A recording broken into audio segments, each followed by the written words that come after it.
Hello everyone, ICT virtual classes में आपका बहुत बहुत स्वागत है। तो जैसे कि आप जानते हैं, हम पढ़ रहे थे प्रोसेस के बारे में, और लास्ट की क्लास में हमने दो प्रोसेस देख लिए थे। एक प्रोसेस हमने देख लिया था आपका आइसोलेटेड सिस्टम विलगति तंत्र, और एक हमने देख लिया था यहाँ पर साइक्लिक प्रोसेस, चक्रीय प्रक्रिया, है ना। अब बात करेंगे आगे थर्ड अपने, जिसका नाम होने वाला है पोरिक प्रोसेस। दूसरा हम पढ़ने वाले हैं आज आइसोपोरिक प्रोसेस, यानी कि इसको हम कह सकते हैं सम आयतनिक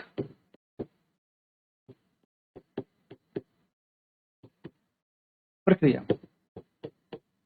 अब ये ऐसी प्रक्रिया है, यानी कि ये एक ऐसा प्रोसेस है जिसमें आपका वॉल्यूम सेम रहता है। क्या रहता है? Volume is constant.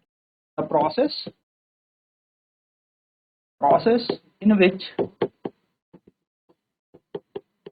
Volume is constant, यानी कि आपका वॉल्यूम कांस्टेंट रहे, आयतन नियत रहे, यानी कि वह प्रक्रिया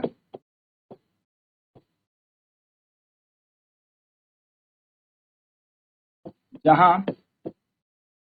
आयतन नियत रहे। यानी कि जहां पर आयतन नियत रहेगा, इसका मतलब क्या रहेगा? यहाँ पर वॉल्यूम का चेंज नहीं आएगा। यानी कि मान लो ये एक गैस है, इसका आयतन 250 ml है। अब इसके साथ बहुत सारी प्रक्रिया जो भी हुई होगी, लेकिन अभी भी इसका आयतन, यानी कि इसका प्रारंभिक आयतन भी 250 ml ही था, और इसका अंतिम आयतन भी 250 ml ही था। तो अगर मैं आपसे पूछूं कि आयतन में क्या परिवर्तन आया होगा, तो आप बोलोगे कुछ भी नहीं, परिवर्तन तो जीरो है, क्योंकि 250 माइनस 250 क्या हो जाएगा? जीरो हो जाएगा। तो बेसिकली हम कह सकते हैं कि आयतन यहाँ पर क्या रहेगा? नियत रहेगा। क्या रहेगा? एकदम कांस्टेंट रहेगा। ठीक है, यानी कि आयतन का नियत रहे, यानी कि यहाँ पर the change in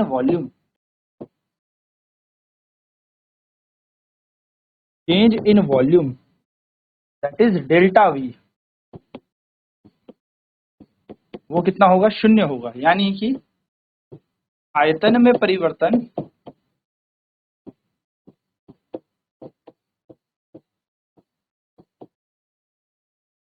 delta we क्या होगा? जीरो होगा। जीरो है आयतन में परिवर्तन नहीं है। अब इस केस में आप देखेंगे, चलिए पहले से नोट कर लेते हैं, फिर आगे का केस। ठीक है, इस केस में आप देखेंगे अकॉर्डिंग टू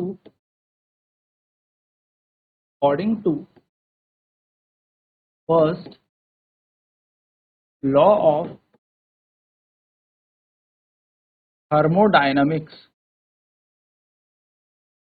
अगर मैं ऊष्मागतिकी का पहले नियम की बात करूं,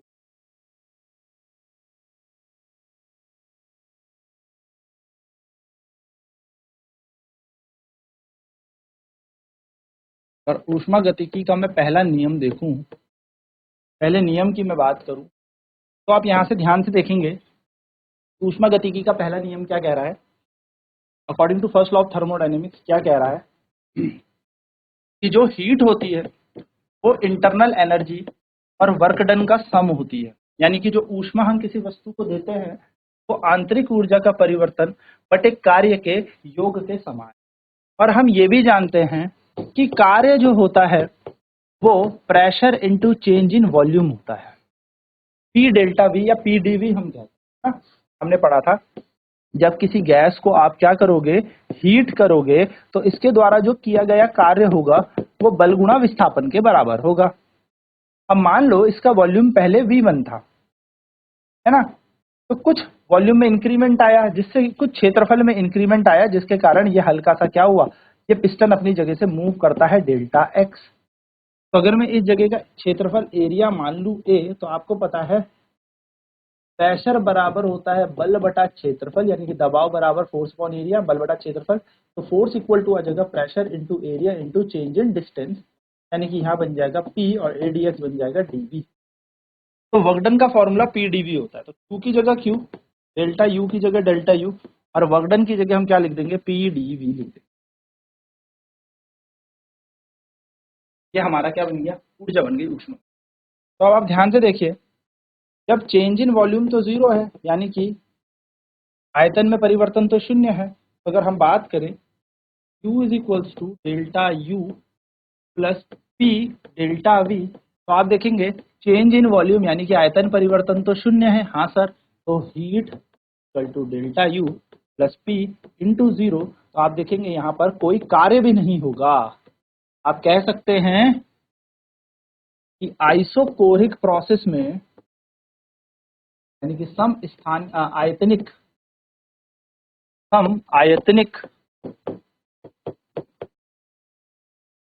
प्रक्रिया में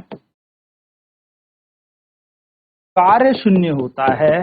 work done by the system is zero, कार्य तंत्र द्वारा कार्य शून्य होगा, कोई कार्य होगा ही नहीं। क्यों? क्योंकि भैया आयतन परिवर्तित नहीं हो रहा है। तो यहाँ पर हम ये कह सकते हैं जितनी ऊष्मा आप दोगे, the heat you will given to the system will absorbed by the internal particles and completed, या फिर उसके राइज इन इंटरनल एनर्जी में वो सारी एनर्जी लग जाएगी। आप जो भी ऊर्जा उस तंत्र को देंगे, उस तंत्र की ऊर्जा सारी की सारी कहाँ चली जाएगी? आंतरिक ऊर्जा को बढ़ाने में चली जाएगी, यानी कि internal energy of the body को बढ़ाने में सारी की सारी एनर्जी लग जाएगी, यानी कि the entire energy, not energy, heat energy will be utilized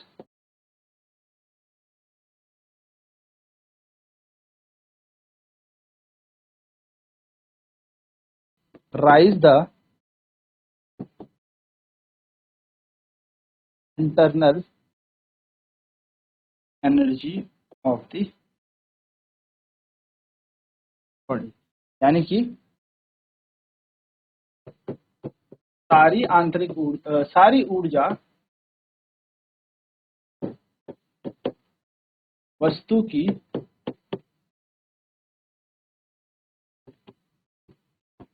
आंतरिक ऊर्जा को बढ़ाने में चली जाएगी या अवशोषित हो। चलिए नोट करते हैं इसे।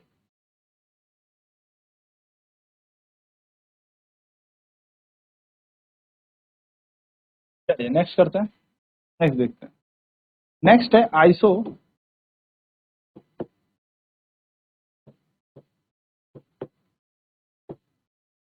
थर्मल प्रोसेस, यानी कि समतापीय प्रक्रिया। तापीय प्रक्रिया क्या होती है? आइसोथर्मल प्रोसेस, चलिए इसकी बात कर लेते हैं।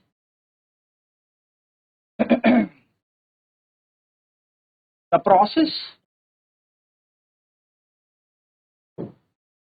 in which there is, मैं बोल सकता हूँ the process in which temperature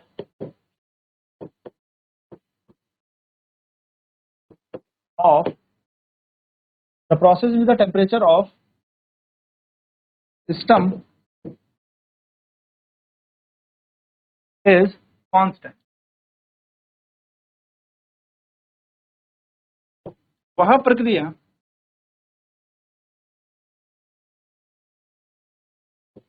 इसमें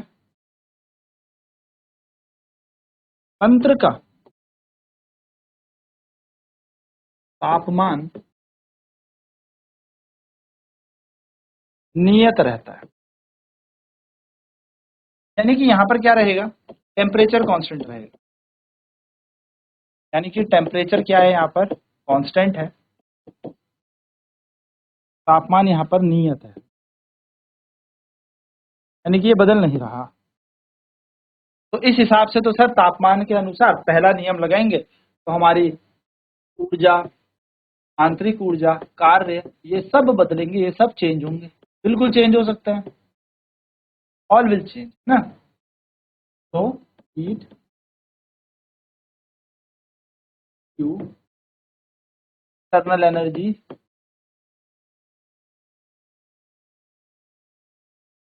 डेल्टा U या change in internal energy and work done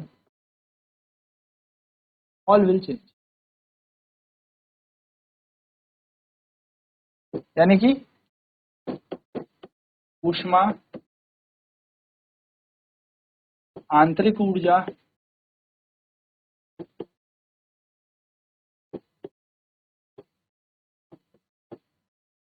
और कार्य सब परिवर्तित होंगे।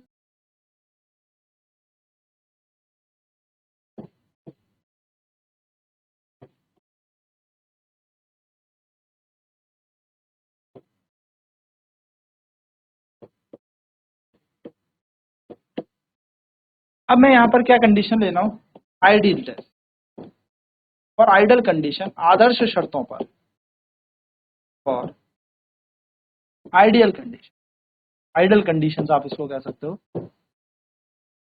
यदि मैं आदर्श शर्त लूं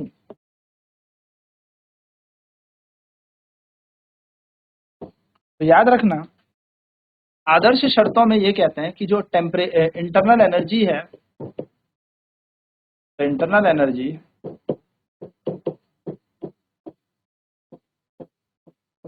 that depends upon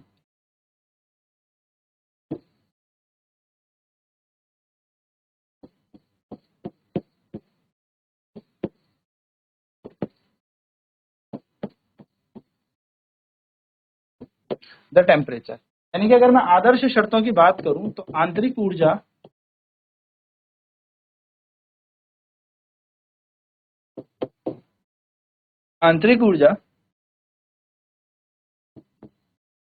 तापमान पर निर्भर करती है।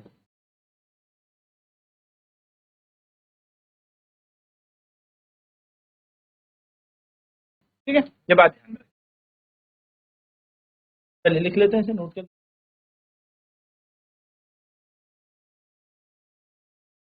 तो हम यहाँ पे कहेंगे फॉर आइडल गैस, यानी कि आदर्श गैस के लिए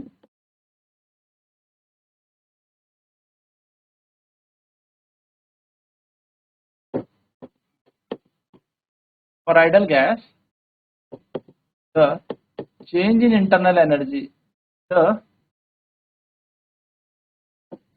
internal energy is constant,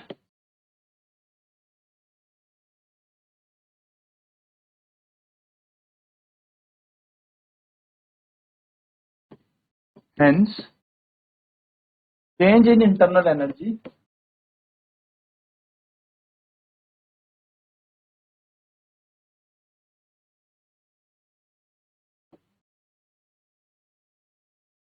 for ideal gas the internal energy is constant, hence change in internal energy is,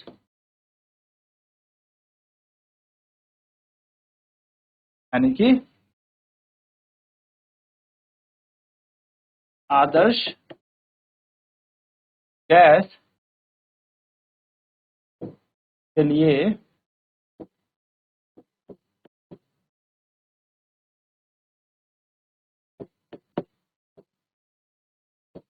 Adarsh gas के लिए आंतरिक ऊर्जा नियत रहती है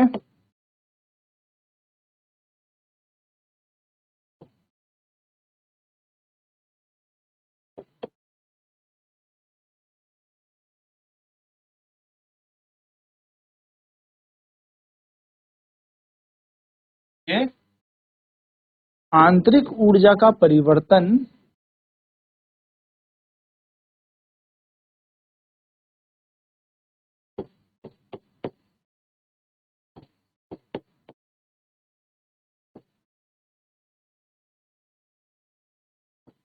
शून्य होता है।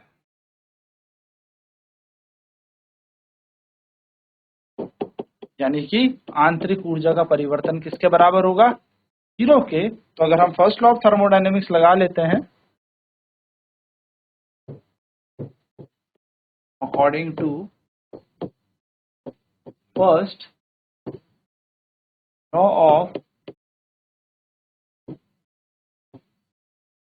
थर्मोडायनामिक्स, यानी कि ऊष्मागतिकी के अगर हम पहले नियम की बात करें, हमें पता है amount of heat transfer equal to change in internal energy and work done, कितनी ऊष्मा आप देते हो आंतरिक ऊर्जा बढ़ाने में और कार्य में चली जाती है। तो यहाँ पर फॉर आइसोथर्मल प्रोसेस,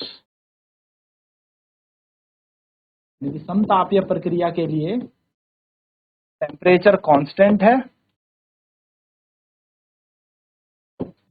समतापीय प्रक्रिया के लिए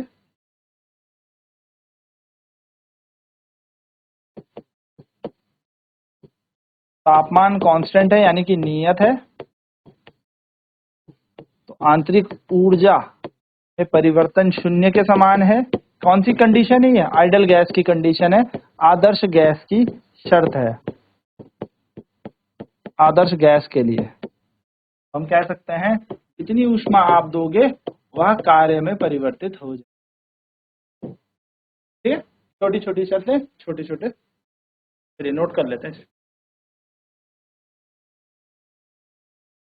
आंतरिक ऊर्जा अगर जीरो हो गई तो जितनी ऊर्जा आप दोगे वही कार्य के समान हो जाएगी, वही वर्क डन पे कन्वर्ट हो जाएगी। लास्ट प्रोसेस है adiabatic process.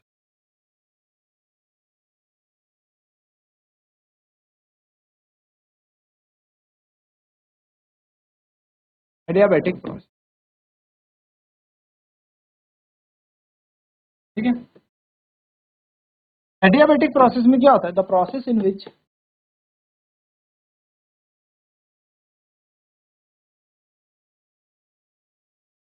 heat is neither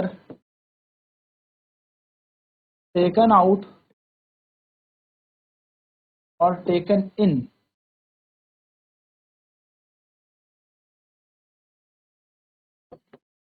by the system, कि वह प्रक्रिया जिसमें ऊष्मा ना ही तंत्र से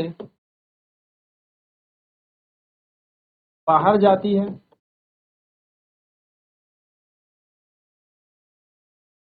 और ना ही तंत्र के अंदर जाएगी, यानी कि यहाँ पर हीट कांस्टेंट है। ठीक है, यहाँ पर ऊष्मा कैसी है? नियत है, यानी कि हम कह सकते हैं हीट इज कांस्टेंट, ऊष्मा नियत है यहाँ पर।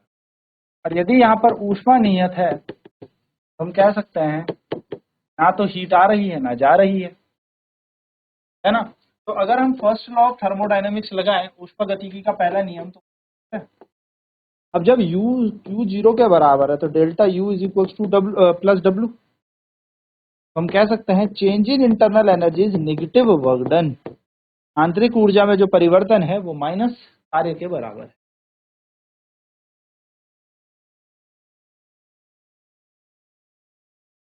तो ये बात आपको जाननी है, यहीं पर हमारे सारे। नेक्स्ट क्लास में अब हम बात करेंगे इस पे कुछ प्रश्न की और आगे के चैप्टर की तरफ बढ़ेंगे। तो आज की क्लास में इतना ही। आईसीटी वर्चुअल क्लासेस में जुड़ने के लिए धन्यवाद। आपका दिन